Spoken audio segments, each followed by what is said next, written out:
Olá, pessoal. É, Nós estamos iniciando aqui a aula sobre inovação e previsão do futuro tecnológico. Aqui falando também sobre Technology Forecasting. Hoje é 18 de março de 24. A gente está gravando esse vídeo para deixar disponível no YouTube também. Essa disciplina é Gestão da Tecnologia do curso de Engenharia da Produção da UFRN. E eu sou o professor Júlio Rezende, professor do curso de Engenharia da Produção. Aqui são algumas considerações.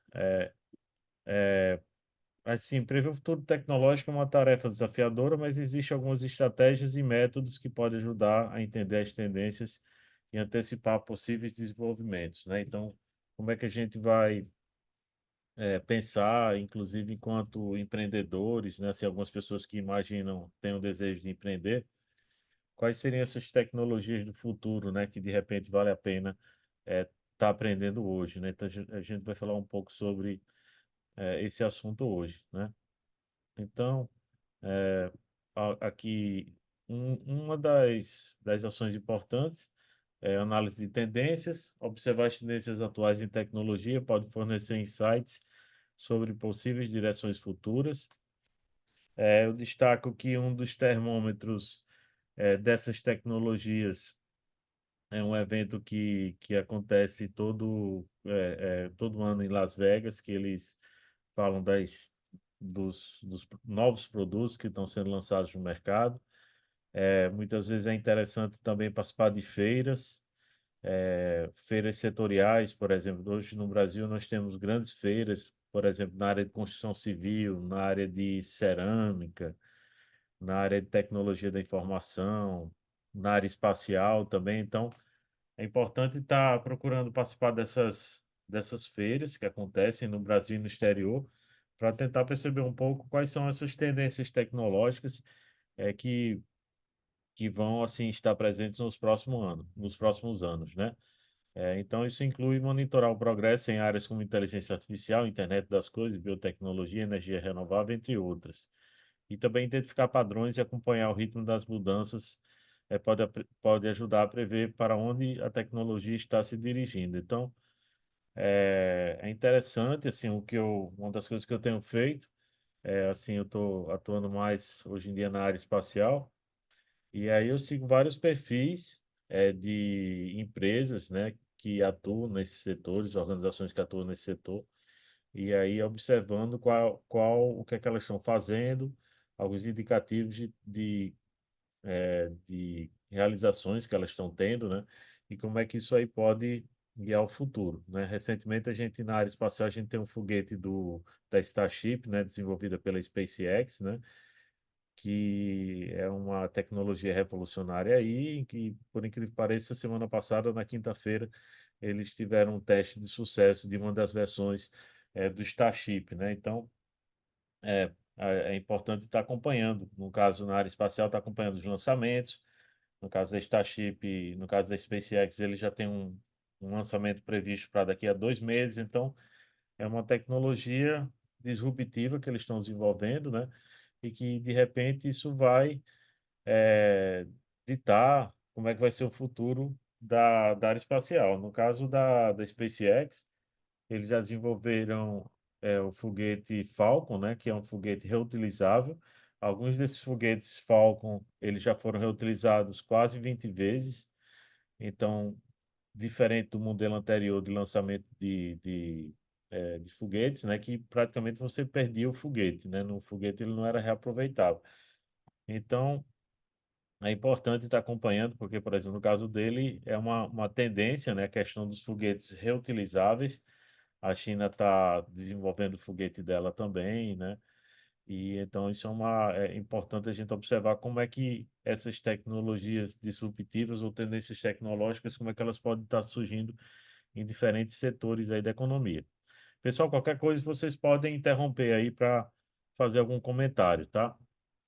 Quiserem aí abrir o microfone para comentar alguma coisa, pode comentar, certo? Para não ficar aqui, eu ficar sozinho aqui.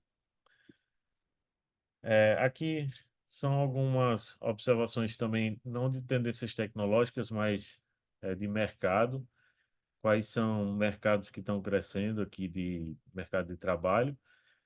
Por exemplo, analista de dados, especialistas em inteligência artificial e aprendizagem de máquina, especialistas em Big Data, especialistas em marketing e estratégia, em automação de processos, em desenvolvimento de negócios, em transformação digital, também em segurança da informação e desenvolvimento de software, aplicações e internet das coisas. Então, isso aqui são bem interessante observar essas tendências de trabalhos que vão ter ocupações em novos mercados tecnológicos, certo?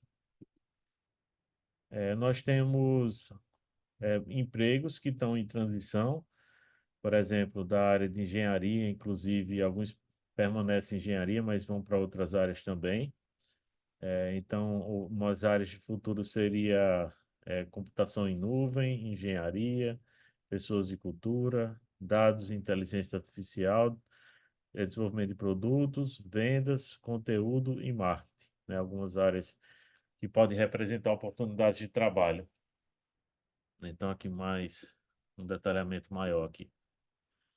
E também mostrando aqui que algo interessante, aqui já está de 2020, né, algumas em 2020 o que é que estava algumas habilidades que estavam em crescimento, escrita, estratégia, mindfulness, meditação, gratidão, delicadeza, escuta e gramática, né, que seriam algumas habilidades importantes aí, né? E aqui também assim, algumas habilidades técnicas seriam algoritmos, escrita, estratégia, gramática e resolução de problemas, né? É, outra outra iniciativa importante para tentar imaginar o futuro é a questão do futurismo. A prática do futurismo envolve estudo e análise de cenários futuros possíveis com base em tendências e projeções atuais. Os futuristas utilizam uma variedade de métodos como análise de cenários, modelagem computacional e especulação criativa para imaginar possíveis futuros, explorar suas implicações. É, então, vocês observam o seguinte, que na Europa está tendo vários problemas relacionados à questão da guerra da Ucrânia e, devido a isso, a compra de energia ela aumentou significativamente porque muitos países deixaram de comprar gás da Rússia e então a energia ela se tornou muito mais cara, dificultando o processo de industrialização das empresas, das atividades industriais. E, ao mesmo tempo, a gente tem observado, de 2023 a 2024, grandes investimentos de montadoras de veículos no Brasil, né? Então, talvez elas estão prevendo, isso é um bom sinal, porque o veículo é um produto que não é um produto de consumo fácil, assim, você não compra um carro para estar consumindo como um lanche, né? Que você come, consome, né, para saciar sua fome naquele momento. O carro é um produto que ele vai ser usado durante vários anos. Às vezes é uma decisão bem difícil assim para uma família estar adquirindo um veículo, então é uma tomada de decisão que não é tão simples. E então isso, se essas empresas elas estão investindo no Brasil em relação à questão do mercado automotivo, é que elas têm análises de cenários que, de repente, coisas boas vão acontecer no Brasil nos próximos anos, diferente, de repente, do que pode estar ocorrendo na Europa hoje, né? Então, assim, isso é um bom sinal, assim, para o mercado brasileiro, né? A gente deve se animar com isso, porque não é apenas investimentos que essas empresas automobilísticas, né, estão realizando no Brasil, né? Lembrando aqui as empresas GWM, né, a BYD, né, que são de veículos elétricos, a General Motors, a Volkswagen, que mais? Eu só não lembro de anúncio da Ford, mas todas as outras empresas praticamente é, anunciaram investimentos no Brasil. Então, eles, de certa forma, é um indicativo que a economia brasileira ela tem boas perspectivas em relação ao futuro. Isso, inclusive, é importante para todos nós que atuamos aí na área de engenharia da produção, né, na área da administração, né, que trabalhamos diretamente com indústrias e organizações, tá? Então, isso é um indicativo, assim, dentro da análise desses cenários aí, a gente pode imaginar que, de repente, o Brasil tem um futuro positivo perante um cenário mundial, um crescimento acima da média em relação a outros países, e isso talvez um futuro de crescimento, talvez se tudo caminhar bem, durante os próximos 5, 10 anos, né? De repente, um padrão de crescimento que teve parado aí, atrapalhado aí até por conta da pandemia, e isso, de repente, uma perspectiva interessante futura, né? Outro assunto importante é analisar o ciclo de vida tecnológico, né, de vários produtos, né, que isso a gente já teve falando em outros encontros, né, em que momento está o desenvolvimento de algumas tecnologias, se elas ainda estão em fase de introdução, crescimento, maturidade ou declínio. Então, observar onde uma tecnologia está em seu ciclo de vida pode fornecer pistas sobre quais inovações pode surgir em seguida ou como ela pode evoluir ao longo do tempo. Então, pode ser que tenham tecnologias que estão em declínio, estão nessa fase de declínio aqui, mas que de repente, com a incorporação ou associação com outras tecnologias, elas possam ter um novo crescimento, né? Então, como inovações, como inteligência artificial pode dar uma nova guinada de crescimento para alguns segmentos econômicos, né? A gente precisa pensar nisso. Então, é importante fazer um monitoramento de pesquisa e desenvolvimento, acompanhar os avanços na pesquisa e desenvolvimento científico e tecnológico, pode ajudar a antecipar futuras inovações. Isso inclui monitorar publicações acadêmicas, conferências, patentes, investimentos em pesquisa em áreas específicas, onde há investimento significativo em pesquisa e desenvolvimento, é provável que surjam avanços tecnológicos, né? Então, principalmente um dos desafios em relação à pesquisa e desenvolvimento em várias áreas do conhecimento é, é quanto à questão do barateamento, né? Como é que essas tecnologias elas podem se tornar mais um valor de menor custo, né? E mais acessível, né? Só um instante. Então, aqui, ó, aqui tá um negócio aqui na frente. Então temos aí também outra perspectiva também importante, é fazer uma, consultar especialistas e consultores. Muitas vezes esses especialistas e consultores, eles podem estar também, assim, de repente, pode ser pessoas que produzam conteúdo na internet, né? Eu tenho, de repente, chats que de repente, tem chats que geram, ou canais, né, no YouTube que geram esse conteúdo aí, então é interessante de repente estar consultando, observando o que é que esses especialistas eles estão discutindo, né, trazendo a discussão, né? E aí eles trazem insights valiosos sobre direções futuras, né? Isso inclui cientistas, engenheiros, pesquisadores, empreendedores e líderes de opinião que estão na vanguarda de suas áreas de atuação.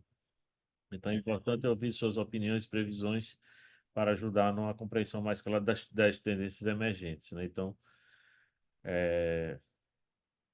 líderes empresariais como, por exemplo, Elon Musk, né? Entre outros, é importante observar como é que eles estão lendo o futuro em relação a essas tecnologias e também observar, criar cenários hipotéticos e realizar simulações para ajudar a explorar diferentes futuros possíveis e entender suas implicações. Isso aqui ocorre principalmente a partir também das próprias startups, né?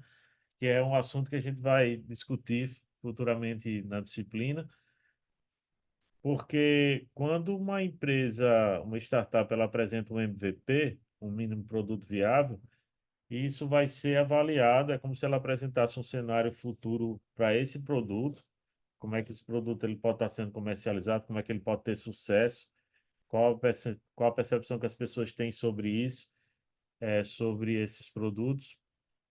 E aí elas podem dar opiniões valiosas, essas opiniões muitas vezes elas podem guiar para que esses produtos eles sejam modificados, eles tenham a sua função inicial modificada ou possam incorporar novas propriedades, novas características.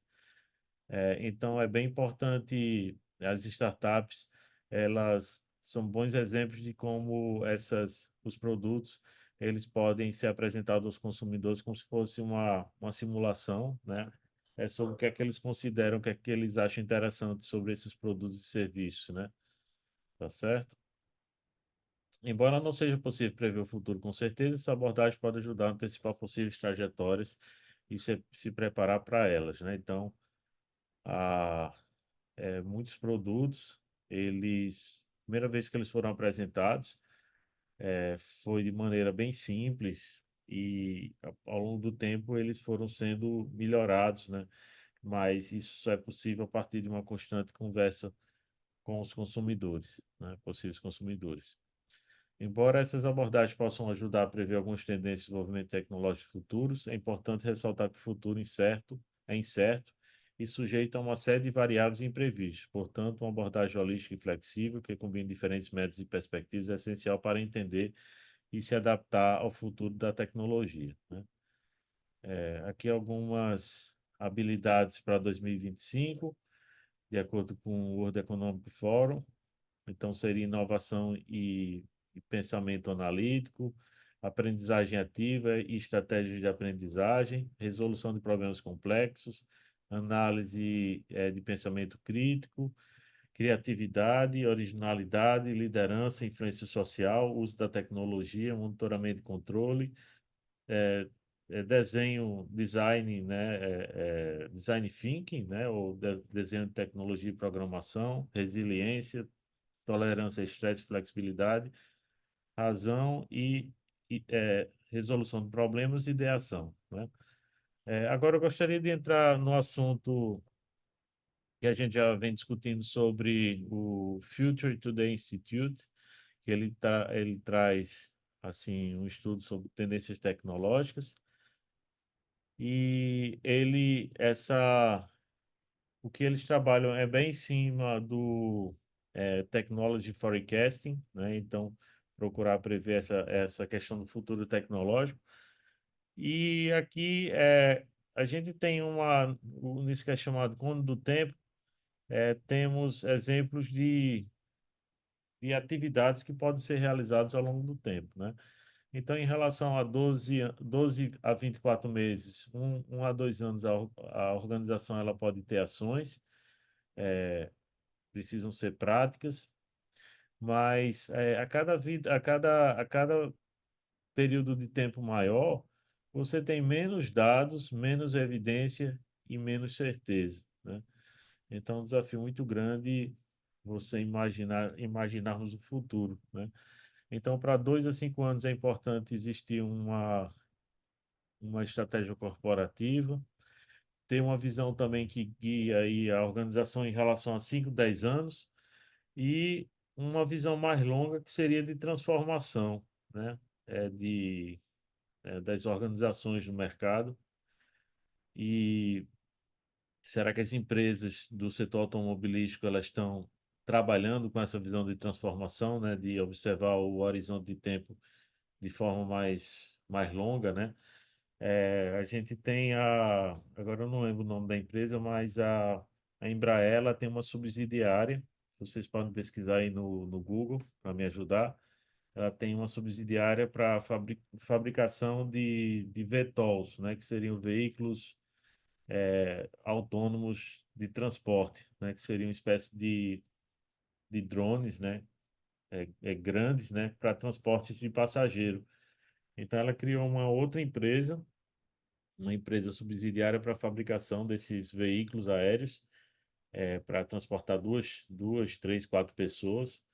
E muitos desses veículos são autônomos, eles vão ser utilizados então para o transporte de passageiros, vai ser tipo serviço de transporte como Uber, né, sendo serviço aéreo.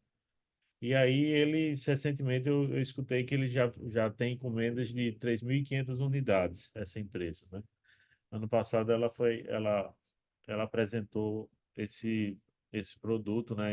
A Embraer, essa subsidiária deles, apresentar esse produto lá no Web Summit, lá em Portugal.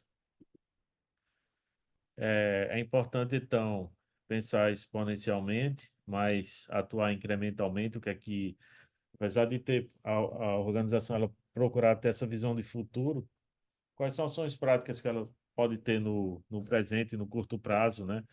Ações concretas, assim, e incrementais, assim, de melhoria que ela precisa ter no curto prazo, tipo, para o período de 1, 2 anos, né? Então, aqui, dentro dessa visão do forecasting, né? Tem uma primeira fase aqui, seria do frame scoping, né? Que seria mais ou menos ver o escopo, né, da organização, determinar questões de pesquisa. Uma fase 2 explorando a dinâmica, tentar ver eixos de incerteza. Uma fase 3 que seria é, experimentar o futuro, ver pesquisa e desenvolvimento, tentar ver cenários lógicos, seleção de cenários lógicos, e também na fase 4 aqui, que seria decisões sobre novos pontos, discussão com os stakeholders, e uma fase 5 seria o que ele chama de backcasting, se necessário, né? Encontrar estratégias de ação, né? E também ver também possíveis alertas sobre o futuro, né? E realizar monitoramento sobre isso, né? Então aqui no estudo, né, do Future Today Institute, ele fala sobre 11 fontes de macrodisrupção, então seria a questão da educação, infraestrutura, governo, geopolítica, economia, saúde pública, demografia, meio ambiente, eh, mídia e telecomunicações e distribuição de riqueza. Então, como é que essas várias dimensões aqui, elas podem ser fontes de macrodisrupção, né?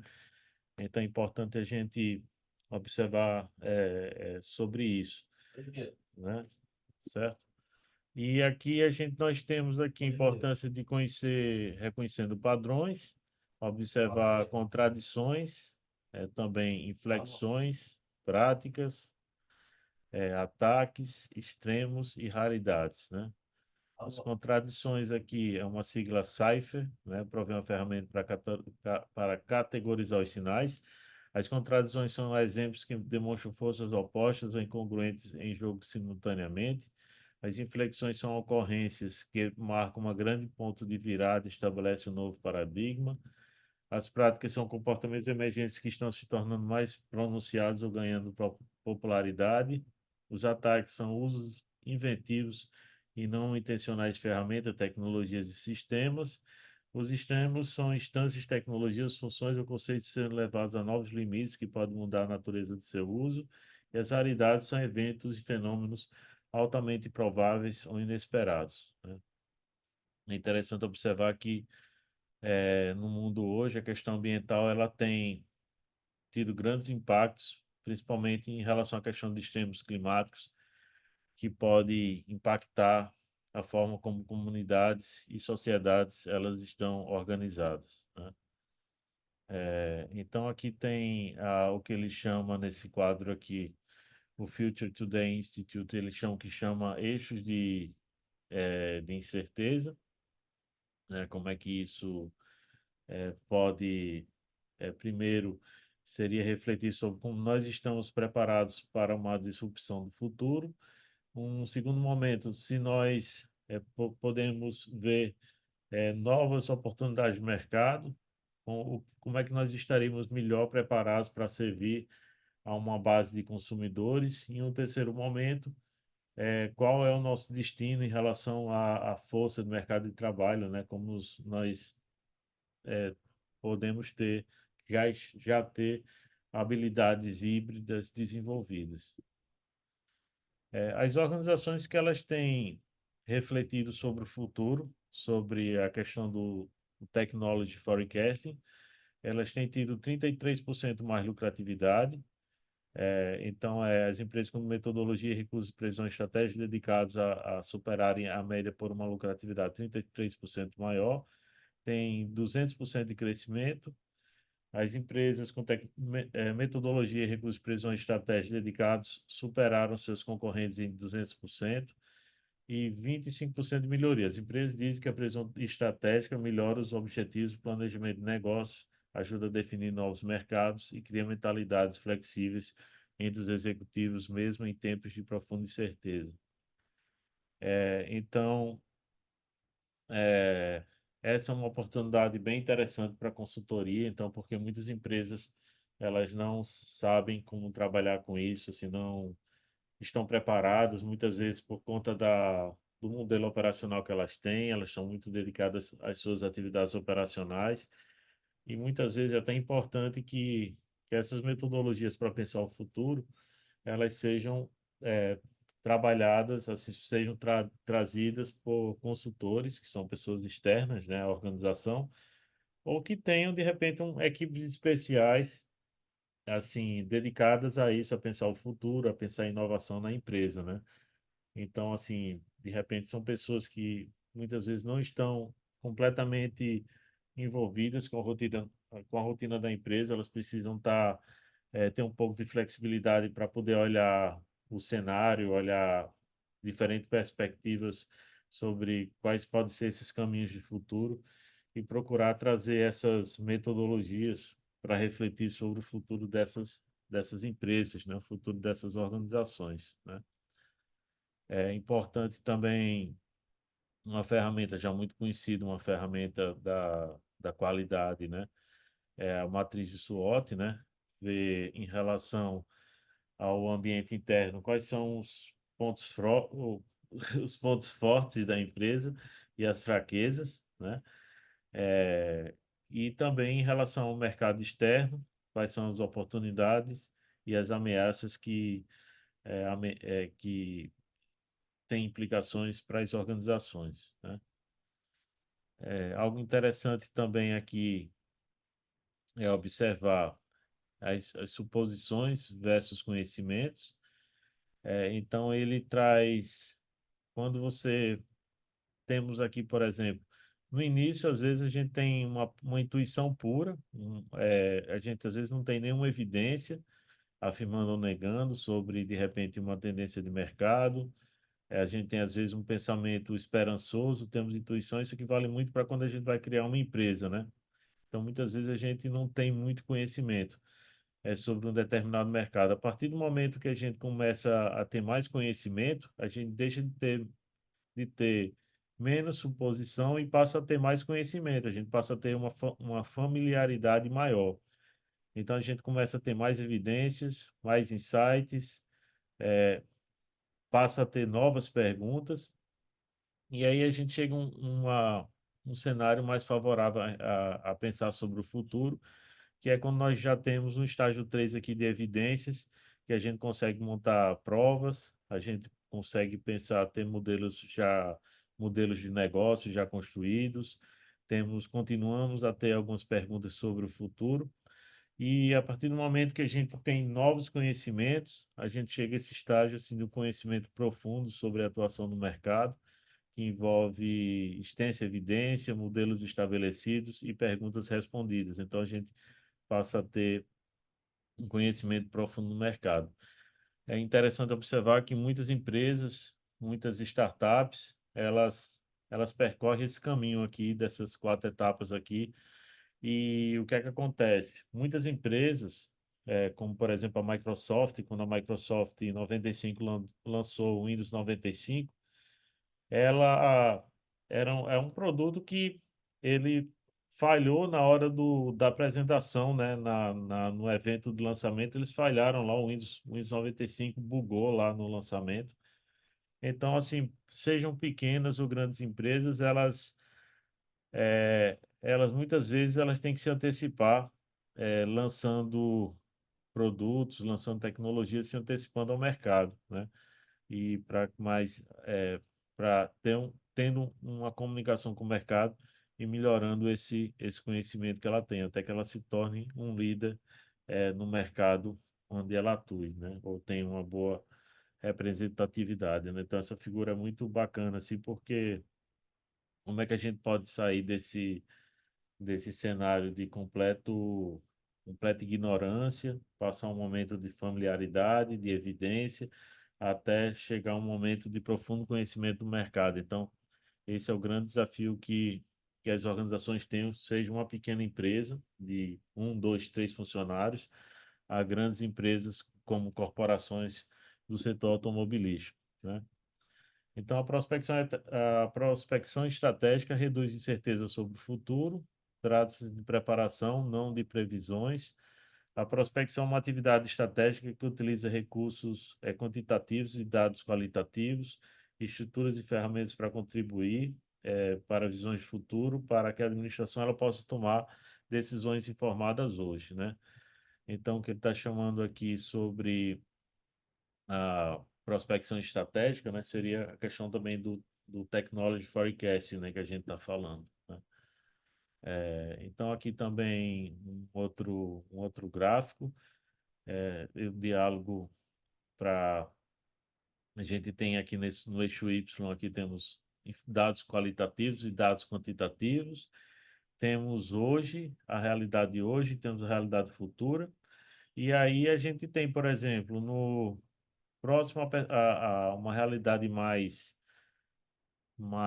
assim que a gente tem um controle maior, nós temos, por exemplo, roadmaps de produtos, operações de negócio, mas a partir do momento que a gente tem mais informações, a gente vai observar a estratégia corporativa, vai observar a estratégia de pesquisa e desenvolvimento, visão corporativa, e aqui no futuro você veja aqui, no futuro que a gente não tem tanta informação, a gente tem aqui, ó, ficção científica e prototipagem, né? Prototipagem de ficção científica.